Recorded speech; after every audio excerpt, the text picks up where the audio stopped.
제 물량을 좀 이제 드립을 하면서 수익을 이제 살짝 극대화한 케이스죠.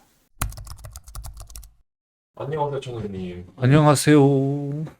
오늘 코스피가 3% 넘게 오르고 있는데요. 와, 아무래도 이 코스피를 이끈 섹터는 아무래도 반도체가 아니었나 싶긴 하네요. 저 아직도 낯섭니다. 저 지수를 볼 때 이제 오르는지 내리는지는 보는데 이 수치는 정확히 체크 안 하거든요. 4천이요? 이거 나스닥이 한국에 와 있는데요. 삼성전자가 워낙 잘 가서 이끈 것 같습니다. 오늘 말씀해 주신 것처럼 삼성전자가 지금 7% 넘게 상승을 하고 있는데 사실 사업적 환경이 바뀐 건 없잖아요. 그쵸? 근데 왜 이렇게 주가는 미친 듯이 반응하는 거죠? 원래는 제가 봤을 때는 이 국내 증권사들은 이제 삼성전자 올해 영업이익을 80조에서 100조 정도 이제 예상을 한다고 했는데 지난주 금요일인가 그때 이제 시티증권 외국계 증권사에서 올해 삼성전자 영업이익을 150조 정도를 추정하면서 목표 주가를 20만 원인가 딱 때려버렸어요. 아무래도 그런 대형주 같은 경우에는 이제 메이저 수급이 중요하거든요. 뭐 기관이나 외국인. 아무래도 그러다 보니까 이 외국계 증권사에서 그렇게 삼성전자에 대한 이제 그 목표치를 크게 띄워버리니까 메이저 애들이 좀 수급이 들어오면서 삼성전자를 좀 주가를 이끈 게 아닌가 싶습니다. 그리고 또 이제 TSMC 같은 경우가 대표적인 이제 파운드리 회사잖아요. 근데 지금 아무래도 중국이랑 대만 해가지고 그런 갈등 때문에 이제 혹시나 대만에 있어서 미국이나 이런 나라들이 우리나라 좀 덜 도와줄 수 있지 않을까 해서 그 기술이 1세대, 2세대 이렇게 기술이 있는데 지금 가장 최신에 사용하는 기술이 아닌 보다 1세대나 2세대 전 기술을 써서 대만에서만 그거를 상용하게끔 해가지고 대만을 지키려는 움직임이 보이다 보니까 또 근데 그런 제스처에 있어서 미국이 흔들리지 않잖아요. 그래서 그런 부분으로 봤을 때 파운드리 쪽으로도 또 삼성전자가 그나마 이제 대체안이 있다 보니까 이런 복합적인 이유들로 삼성전자가 쭉 좀 시장을 이끌고 있는 것 같습니다.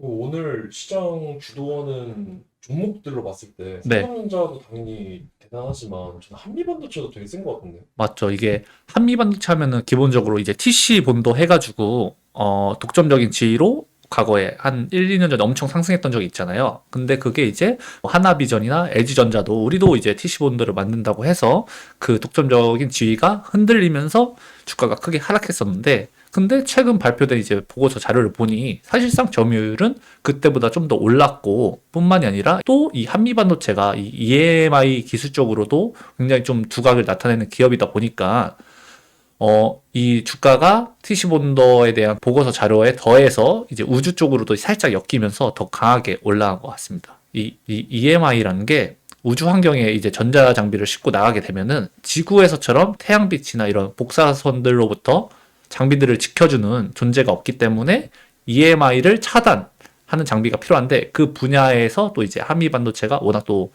2016년부터 해가지고 최근 3년 동안은 글로벌 우주 항공업체에게 장비를 공급하고 있다 보니까 오늘 굉장히 좀 시세적으로 많이 나온 것 같습니다.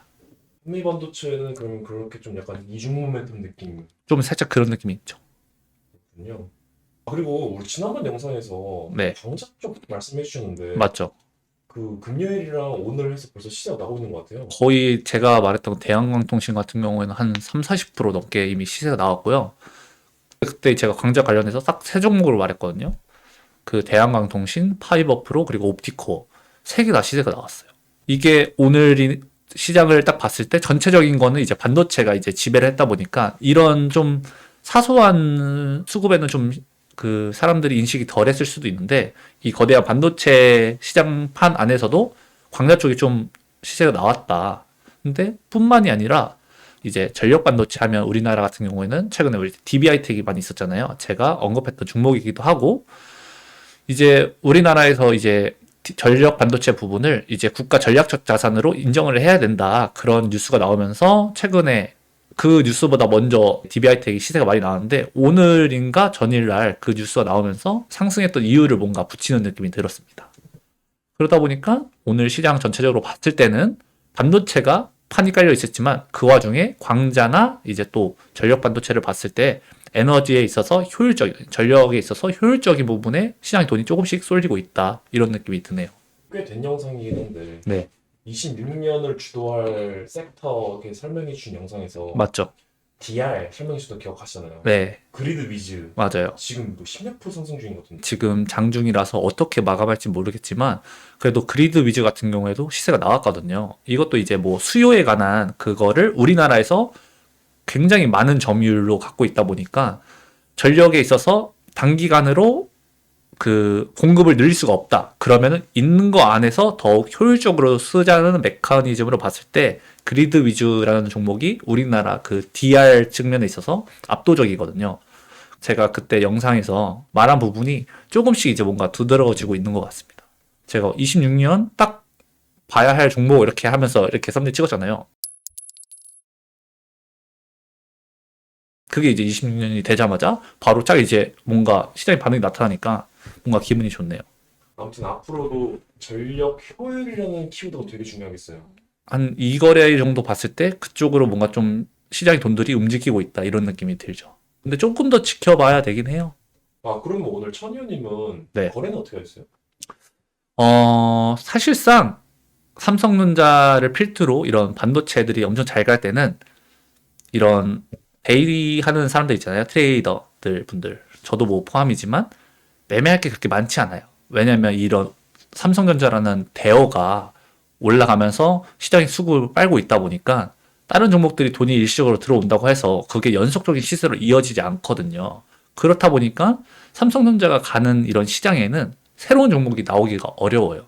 그렇다 보니까 저 같은 경우에는 작년에 프리마켓에서 전체적인 시장을 체크했거든요. 근데 이제 전일 마감 미장 같은 경우에는 다른 지수들은 크게 변동이 없었는데 반도체 지수가 4% 정도 상승했다는 거 보고 오늘은 조금 매매를 할 게 그렇게 많지는 않을 수 있겠다 이런 생각을 했어요. 보통 이런 경우에는 강했던 종목들이 계속 치고 강하게 가는 경우가 많거든요. 그렇다 보니까 현대무벡스랑 노타 그리고 테라뷰 같은 거를 처음에 장 초반에 띄워놓고 이제 매매를 했죠. 그 중에서 제일 오늘 집중 공략한 게 뭐예요? 노타랑 현대모백스로 봤는데 시세가 바로 나오는 흐름이 아니다 보니까 테라뷰로 넘어와서 테라뷰로 이제 매매를 했죠. 혹시나 제 구독자분들이 조금 더 재밌게 보실 수 있지 않을까 해서 매매 영상을 직접 녹화해 봤어요. 볼 수 있어요? 그럼 바로 보시죠. 자, 우선 이렇게 세팅이 되어 있는데요. 이 부분은 제가 예전부터 단타를 하면서 이런 세팅창이 익숙해져 보니까 지금까지 사용하고 있고요.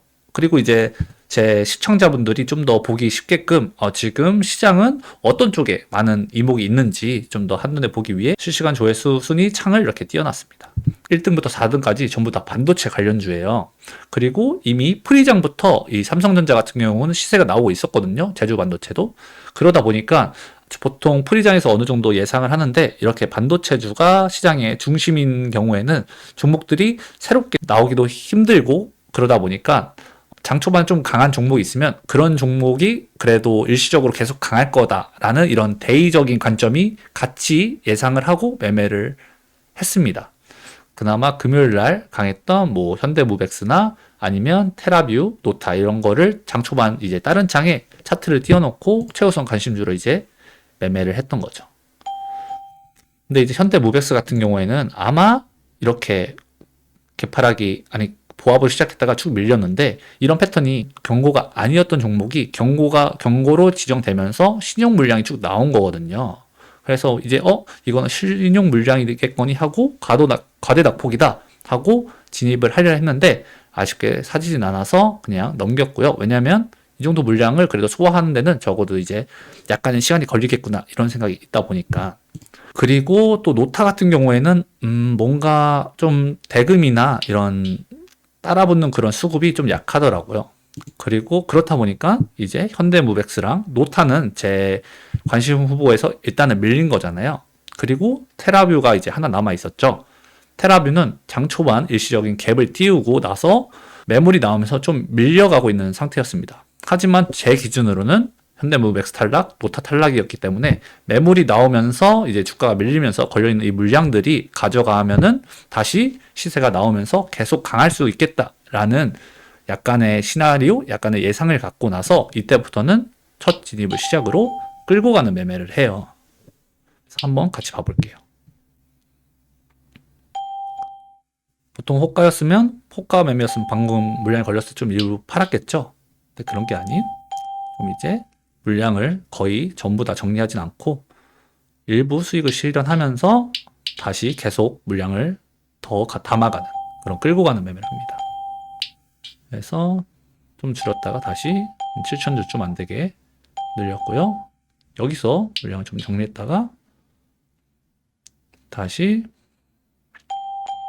바로 매수하면서 한 1억 정도까지 물량을 늘렸습니다. 그러면서 다시 수익을 실현했고 이런 식으로 물량을 전부 정리하지 않고 일부 물량을 남기면서 계속 끌고 가는 매매로 이 종목에서 수익을 쌓았던 거죠. 왜냐? 오늘은 반도체가 주도하고 있고 그렇다 보니까 새로운 종목이 나오기 힘들 거란 걸 저는 이미 알고 있기 때문에. 만약에 네, 이 새로운 종목이 안 나오니까 전에 강했던 것들을 위주로 봐야 된다고 생각하셨잖아요. 그렇죠. 근데 로백스랑 노트는 탈락이 없고 네, 이 종목도 근데 어느 기준까지 지켜줘야지만 탈락이 아니다 이런 게 있었던 거 아니에요? 우선은 저 같은 경우에는 어디까지 매매를 하면 좋았을까 이런 느낌으로 들리는데 일단은 다른 종목이 대금이 발생하면서 시세가 나오는 다른 종목이 없었으면 좀 더 매매를 했을 만하고요. 근데 만약에 반대로 대금이 터지면서 새로운 종목이 나오면 이거는 그때부터는 조금 이제 지금처럼 적극적으로 매매를 하기보다는 관망하는 느낌을 한 발 좀 떨어져서 지켜봐야 되는 거죠. 그리고 두 번째 같은 경우에는 만족한 수익금이 이 종목에서 나왔다 싶을 때는 뭐 관망하거나 다른 종목을 좀 찾는 느낌으로 아니면 다른 종목이 나올 때까지 기다리는 느낌으로 이렇게 진행을 했던 것 같습니다. 그래서 조금씩 사고 팔고 하면서 제 물량을 좀 이제 드립을 하면서 수익을 이제 살짝 극대화한 케이스죠. 그렇다고 해서 막 엄청 수익이 많이 난 건 아니고요. 그냥 오늘 이 종목에서 이 정도 벌었다 이런 느낌인 것 같습니다. 근데 이제 제가 다른 종목들도 좀 이렇게 다른 창에 띄워놓고 보고 있었는데 여기서 한 파동 더 올라갈 것 같아서 일부 들어갔다가 두산에너빌리티가 좀 뭔가 신경 쓰이더라고요.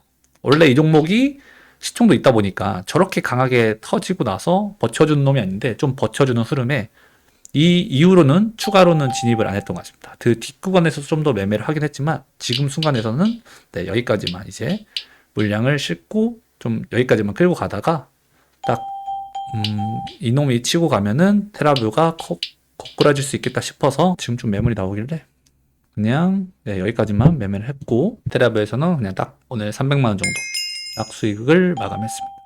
새해기도 하고 그냥 이제 좀 시청자분들이 이렇게 매매 영상을 직접 트레이더가 하는 걸 보면은 되게 재밌어 하기도 하고 배울 점이 좀 있을 수 있잖아요. 그래서 한번 준비해 봤습니다. 오늘이나 뭐 전 거래일에 시장의 돈들이 어떻게 움직였는지 그런 것들을 간략하게 브리핑해 봤는데요.